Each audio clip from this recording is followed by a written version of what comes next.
They say that a picture is worth 1,000 words, but you really can't understand the impact that community outreach has unless you're there. I've had the privilege of being a part of that for over 4 years, and I think I've only missed 3. And each one of them has been amazing to be a part of in a different way. The beauty of it is that every month we have folks come to the Lord for the first time. And so it's not just about feeding their physical need, but their spiritual one as well.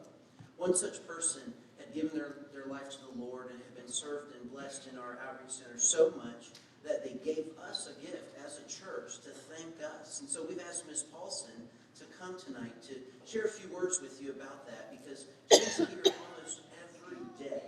You guys don't know that, but she comes, she sorts the food, picks up food, gets everything ready for that one Saturday to be a success. So Ms. Paulsen, would you please come up here for a few moments? Let's give her a hand.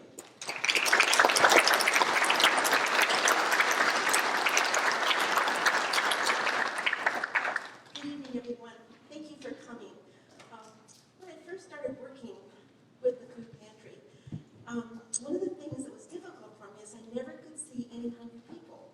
When I saw people, they didn't look hungry to me. And so I prayed and I said, Lord, they say there's hungry people in Raleigh, but I sure don't see them. And then we started finding them.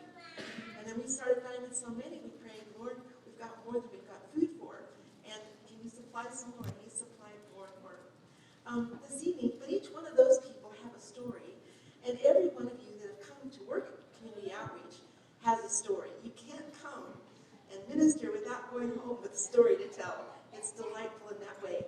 But I've been asked to give a special story that meant a lot to me this last year. And a while ago, a young woman came to me and she said, Miss Ann, I have a present for you from my neighbor.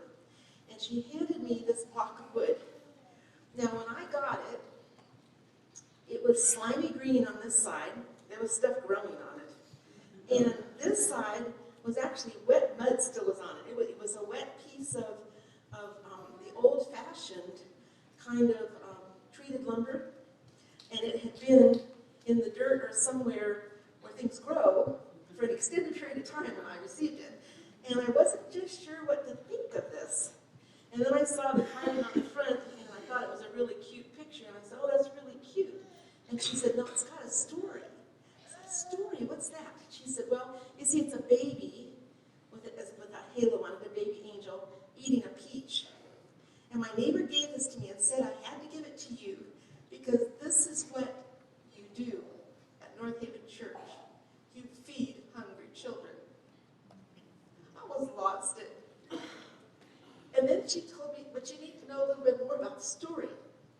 This gentleman named Billy was married, had a child, had a lovely home, a wife, and one day he was in a car accident with his brand new truck. He lost his home, the bank foreclosed because he couldn't work. He lost his wife because she couldn't care for him and her daughter and pay all their bills besides his doctor and hospital bills. He lost his self because he ended up with a traumatic head injury and hasn't worked since the day of the accident, which was 15 years ago. And so when he got out of the hospital, he had no place to go except for home. And his mom and dad said, yeah, come and live with us. And so his mother and father nursed him back to the health that he has today, which is physically well, but mentally he's a 3-year-old, which explains this.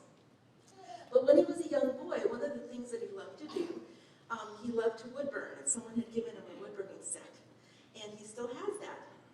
And he hadn't used it in a long time, and anyway, that's another fun story. So this young woman had come to the outreach, gotten food, and she got enough that when she went home, her heart was filled with joy. And she said, I'm going to share this with my neighbors. It doesn't look like they have too much.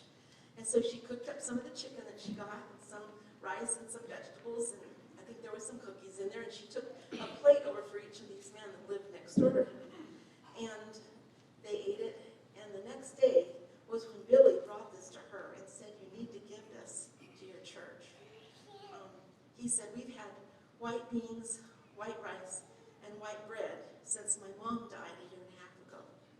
He said, that's all my dad knows how to cook. And that's all the money we have to buy food with. And so the chicken was a real treat for them. And so this last year, we've received several awards and